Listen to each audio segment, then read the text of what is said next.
flashes of brilliance from Bryce. Concerningly, Drew Aller interception vibes as well.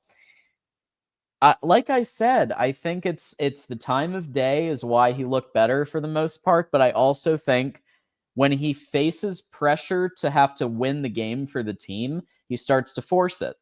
That's and that's I think just a true freshman issue. I don't think that's going to be an issue forever. I think that's just because he's young and sometimes the game just gets a little too fast for him and he starts to force balls that he shouldn't force. Maybe and sometimes he has open lanes where he could run it too. I think it's what I talked about, where he feels like he has to put the team on his shoulders. And I think that's when he starts making these mistakes. When he plays within the game, within the framework, I think that's when he excels. And we saw that early in the game. And then he starts feeling the pressure. He's like, oh, I got to make the plays. I gotta execute. It's on me. And he starts over compensating. Michigander says, y'all think Ohio State fans would be okay with 8-2 and saying a win and a win? No, it's natty standards every year with them. Y'all non-Michigan men fans. Well, I wouldn't go that far, but I am in agreement that we don't want to be an Iowa-like mid-program that says a win is a win and be okay with 8-2. Yeah, like there is nothing wrong with holding your program to a high standard, man. Especially when your program is a program like Michigan that has all the ability in the world to do what it needs to do. It really does. We don't need this Big Ten deal because we're Michigan. And we should have a high standard for this football program because we are Michigan. You guys see how this hockey team's performing right now? You see how these other sports teams in Michigan are performing? It's because it's fucking Michigan. Now, granted, Dusty May better get it together, but still a top 10 program right now. It's fucking Michigan, boys. Like, we should be a top 10 program every year. All right, let me just say this. Now that anything less than top 10 program for Michigan is unacceptable. And if anyone disagrees with that, you're wild. You're wild. Now, granted, you could say, well, there's context to this. Sherrone Moore's a new coach. We're in year 2. But, okay, I will allow that. That's fine. I don't disagree. There's context to situations. At the same time, though, it still should be held to a top 10 standard. The team needs to be better. We do have we're going to knock through these. We have currently 5 callers in queue. And so we do take, I just put for those of you internally, I just put the 5 and what the order is. So hold on a little bit longer. We are getting through it. Joe, this game is the perfect example. Talent is there. The coaching is not good. Talent is not being maximized. Talent won that game, and talent alone. I only disagree on one thing. I think Chip Lindsey is a good coach. And I think you're seeing his influence on the offense. And I think Lamar Morgan is a good coach, and you're seeing some of his influence on the defense. Aside from that, I agree. And I think at the top, you're seeing a head coach who's still figuring it out.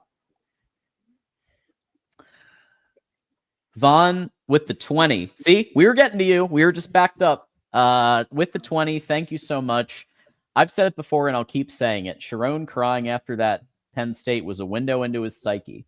If Sherrone was taking over for a hospitalized and dying Harbaugh, I would understand. This team is a teddy bear because he is.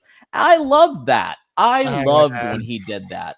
I thought that was just like, this man is going to bleed maize and blue till he dies. And like, you know what I mean? Like that's what I felt. I was like, hell yeah.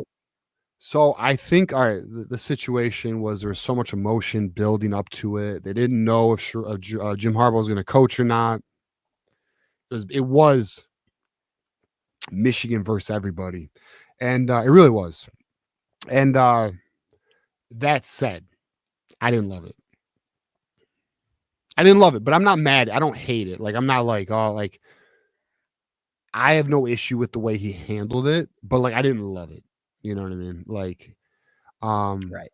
Because Sherrone did fucking, bro. He like, I'll say this though, it was authentic as fuck though. So I respect that. I respect authenticity. I do.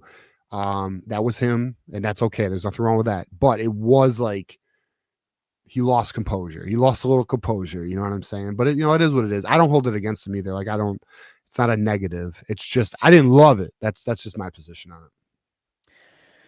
Texas Wolverine with the 10. Speaking of that, as we know, Andrew Marsh is from Texas. Another Texas Wolverine. With last year's or next year's schedule, this would be a 6-4 team. Find out. We're gonna find out. Listen, Texas Wolverine.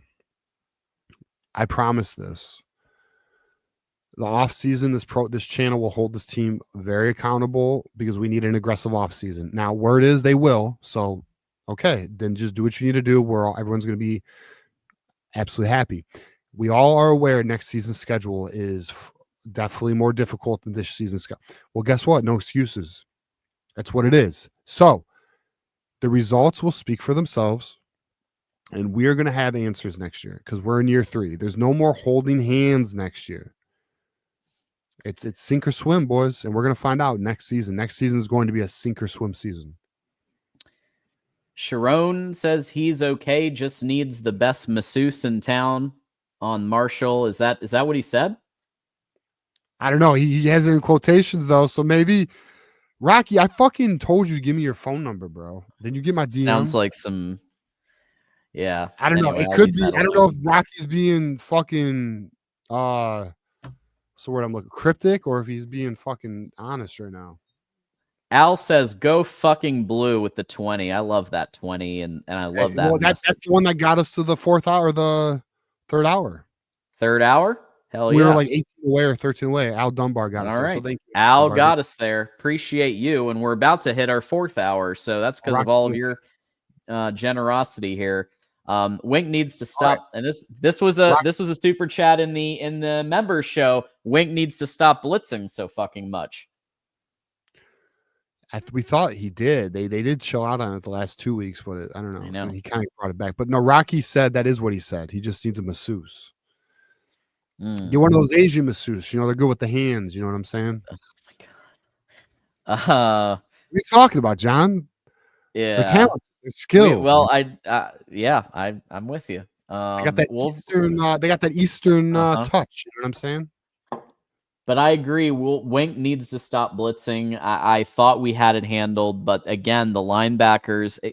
Here's the thing: when you don't blitz so much, good things have happened. Almost every time we've let our linebackers actually cover, hang back and be part of the pass coverage. Good things happen. So if it's I understand if it's working, but if it's not working, cut it off. And I do think he'll blitz less against Ohio State. I do believe that because that's what he did last year. He did let his guys hang back against Ohio State. I think we'll probably see that game plan again. Bro, did X just fucking change? If I go to my messages, it tells me I need to create a passcode. Oh. Does anyone else have this problem? No idea. Yeah. I'm trying to DM Rocky right now and I can't. Joe with the 20. Bryce struggles third read and third level. He needs an O-line coach, a QB coach, a tight end, and a wide receiver. A new offense around Bryce. I don't think we need a new offense. I think we need weapons. I actually think Grant Newsom's improved as an O-line coach over the last year.